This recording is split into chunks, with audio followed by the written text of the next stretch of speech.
there is a hidden asset that can change the way you approach wealth building. Most people look at their wealth by adding all of their assets and subtracting their liabilities. But there is a significant asset that most people miss out on. So this video is all about the 3 stages of wealth building. Most people, as they age, increase their wealth.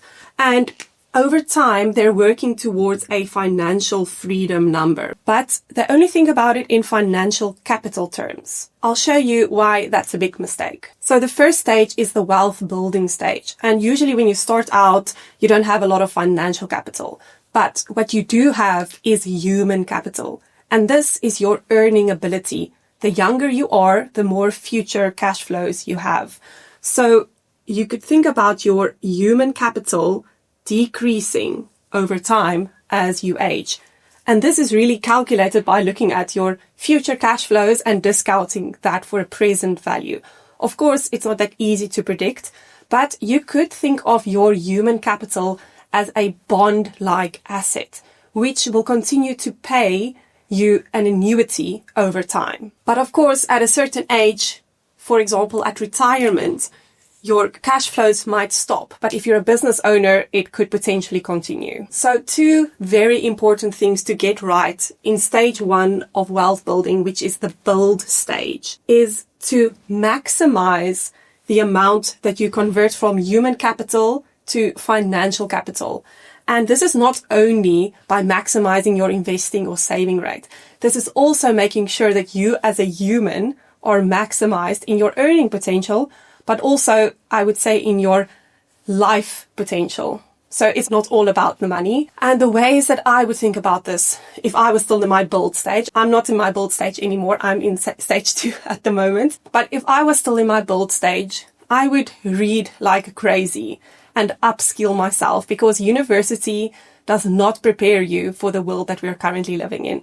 The skills that are in demand and the way that jobs are going to change in the next few years, a university degree is not going to be sufficient. In this stage, you need to learn new technologies, understand new industries and where the world is moving towards. And really, I would do this by positioning myself in a company where I can learn from a lot of people around me, but also stop relying on external inputs like university or a company to train you, and take this responsibility upon yourself to upskill yourself. Also, it's not just about knowledge. It's very much about your network and building a network that allows you to grow, but also exposes you to things that are outside of your comfort zone. So if you haven't started yet, networking is really a very, very big driver behind increasing your human capital and your earning potential over time. But then if we get back to money, during the build stage of your financial journey, you want to make sure that lifestyle creep doesn't get in the way. As you get your raises or your increases, that your lifestyle doesn't become more and more expensive. You also want to take enough risk, because your timeline for building wealth is so long. You need to ensure that there is enough risk in your investment portfolio. The thing that I did wrong during the build stage is thinking for a very long time that qualifying as a chartered accountant and doing an MBA is going to equip me and just magically land me dream jobs. And unfortunately, it isn't like that. A lot had to come from me. Also, despite having these finance heavy qualifications, I had to teach myself about investing and how to be a smart investor. So it took me quite some time to reach that point. And that meant that I started investing later than I would have wanted to, or started investing smartly later, because I invested in startups and high yield bonds and all kind of risky things. And I would have been better off just buying a ETF and having started already 10 years ago. But anyway, there are also a few things that I did right during my build stage. And I would say that is, I traveled the world. I also didn't stick to a job if it didn't fulfill me. If I knew that this doesn't suit me, I tested it out and I moved on. I gave it a year, but then within 18 months, I moved on to a new job. This is definitely not what most people advise me to do. They would say, stick to a job for at least 3 years. But honestly, I didn't have time to waste. I really had to figure out what I wanted out of life, what I wanted out of a job, and what kind of jobs are out there and what they look like. So I never stuck to a job longer than I had to. And I'm very grateful I didn't, because that brought me to starting this channel and, completely changing my career path. So the next stage is stage 2, which is the accumulate stage. And as I mentioned before, this is where you're trying to maximize the conversion between human capital to financial capital. So that really means the cash flows that you're getting due to your human capital and converting that into assets like an investment portfolio. And over time, this will obviously start very low at zero, unless you inherit some money. But this will start, and over time, it will increase. And then we'll chat about what happens in stage 3. But this is hopefully also where you will be experiencing exponential growth in your wealth due to compounding, because compounding really starts to kick in after 10, 15, and 20 years. And if you're serious about reaching your financial freedom number, then this is really the stage where you can work towards that. And reaching the more exponential the growth of your chart is, the quicker you will reach your financial freedom line. This accumulate stage is typically between the age of 30 and 50. And this is also when most people realize that aging is real, retirement is a real thing, and that you won't be able to work forever. Also that you're going to need money to retire because inflation is real. And this is also why the average age of people that do my course is 39 years old, because that's really, I guess, the age where you start realizing that your kids potentially need some help from you and that you also need to start looking after your own retirement. So in stage 2, your focus should be on having an investment plan in place so that monthly you're making your investments without thinking about it. Also, of course, keeping your investment fees low, which you hopefully by now understand how crucial that is from my channel. And lastly, diversifying your portfolio away from the country that you live in, the economy that you depend on, also away from the business that you're getting a salary from. If you're, for example, getting a lot of shares in a company as part of your compensation package, this is quite an important stage to start thinking about diversifying away from that, so that not too much of your wealth is exposed to a single company, but also not too much of your wealth exposed to your house. Because what happens very often that I see is that people at this stage start wanting to upgrade their homes. If you're two high earning partners, for example, then you might look at going to the bank and taking the maximum mortgage that they're willing to give. And that would really mean exposing a significant portion of your wealth to a single asset. And which is incredibly sad. What I've seen is when people buy too much house, they become house poor. They don't have enough cash to put into other investments outside their home because they're desperately trying to pay off their mortgage. And what happens then when they reach their retirement age, their house becomes so expensive to maintain with rates and taxes also that's payable that they can barely afford that on their retirement income because they put so much money towards paying off their house that they didn't have enough cash to make provision for retirement. And when they sit in retirement with this big house, then they can't even afford to keep it.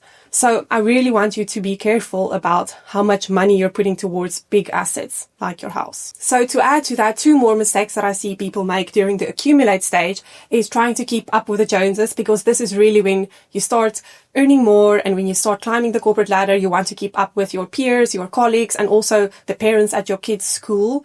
So if you can stay away from constantly wanting to upgrade your car, your house, your holidays, or your kids' toys and their clothes, then this is the stage to be very careful about that. The other thing is saving your money instead of investing it. But I hope by now you understand why it's so crucial to be an investor and not just a saver, because this is where you're going to get the maximum growth, especially at this stage of your wealth building journey. So personally, I'm also in the accumulate stage right now. And for me, that looks a bit different because I moved away from a stable corporate job and getting a high salary from my investment job that I had in Switzerland.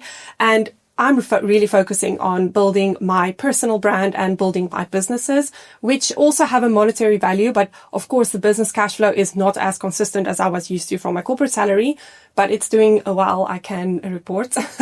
The other thing to consider is that my personal brand potentially has value too, because if I one day want to give up this whole business, I think I would easily be able to convince people that I'm quite hireable, if that's a word, because I've, been able to teach myself a lot of new skills. I built a business with employees that was profitable very quickly. So I think there is a lot of value in that too. So that's why I'm not too stressed out about that. But of course, this is still a high risk thing that I'm doing in an accumulate stage of my life. That's why I also try to be I want to say, more consistent and more diversified with my investments so that it moves away, so that I get exposure to different countries and industries with my investments. And at least that balances out the concentrated risk that I'm taking right now in building this business and moving away from a consistent corporate job. So if you're also in the accumulate stage and you still have not figured out your investment plan, or you're wondering how you can be smarter with your investments, I've got a free mini course that you can take. It's 5 days, 5 emails straight to your mailbox with very valuable lessons in, and you can find the link in the description if you want to sign up. So now let's look at stage 3, which is the protect and distribute stage of wealth. And this is really when you start living off of your financial capital, but also preserving or protecting it for the future or next generations. So interestingly, this is also when your financial capital will be at its highest point and your human capital or your potential to earn will be at its lowest point, because that is when you would likely have to retire if you're formally employed. And this is when you'll start living off of your financial capital. So it will gradually, hopefully gradually, start to decrease over time. So either you're in this stage right now, or you're starting to think about or preparing for this stage. It's very important to be realistic and do your calculations around the living costs that you'll face during retirement. Because what I've seen is most people underestimate what inflation and medical cost will do to their cost of living during their retirement years. And of course, it's also quite important to think about the splits in your investment portfolio between low risk and high risk investment. Because when you're starting to withdraw from your financial capital, you don't want your entire investment portfolio to be exposed to high risk and volatile stocks. You want a portion of that to rather be invested in lower risk, because if there is a stock market crash during your retirement years, like for example, the 2008 stock market crash, then where the stock market lost 65% of its value over a 6-month period, then you want at least a portion of your assets invested in lower risk or low volatile assets so that you can withdraw from that and give the stock market portion of your assets a chance to recover. But this is not the first time that you're thinking about your asset split between high and low risk assets. During my course, we actually look at asset splits as you age and also according to your risk appetite. But that is something that you consider throughout your wealth building journey, and visiting on an annual basis your asset split, and whether you have too much exposure to high risk or whether you've got too much exposure to low risk assets. Most of the time I see that people are too exposed to low risk assets because they've got too much in property, or they're keeping fixed deposits or a lot of money in cash.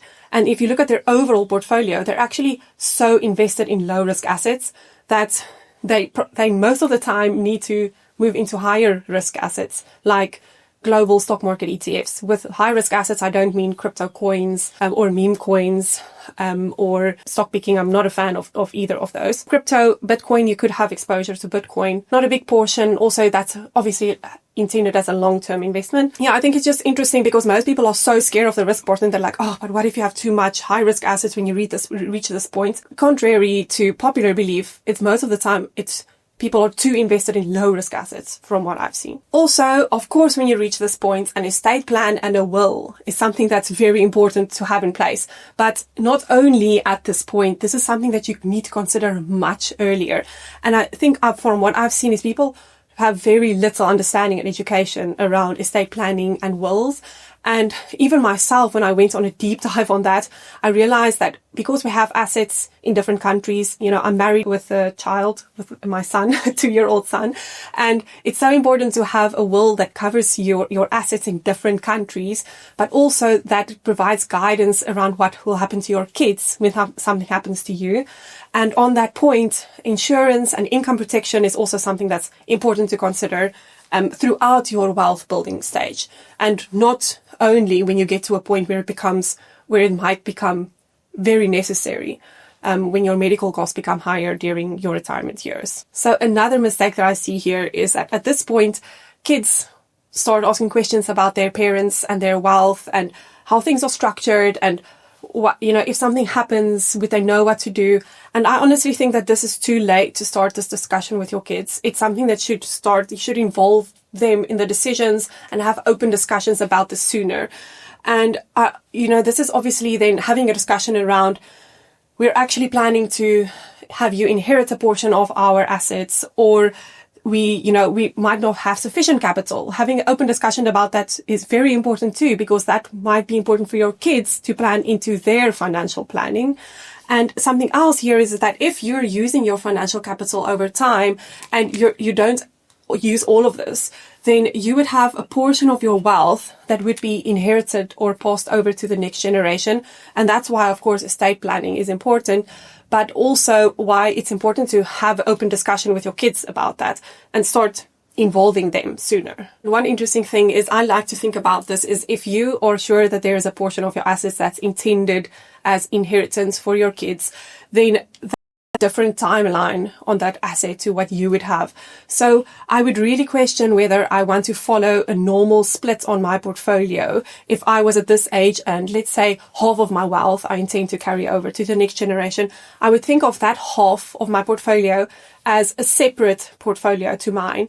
And I would take more risk in that because that's really intended for my kids and they've got a longer timeline than I do. They obviously have a higher risk because of that they can take in this portfolio. So I would really take a split view on these are my assets that I will use in retirement and these are the assets that are intended for my kids. And in this portion of the portfolio, I can consider taking more risk because the timeline is different. So I would love to hear from you if you had any interesting takeaways from this and how you're thinking about your stages of wealth, where you are and what you're struggling with. I also want to remind you that we've got a free course that you can take, my free mini 5-day course that's linked in the description, and I'm sure you'll get some valuable lessons from that too. Thanks for joining and see you next time.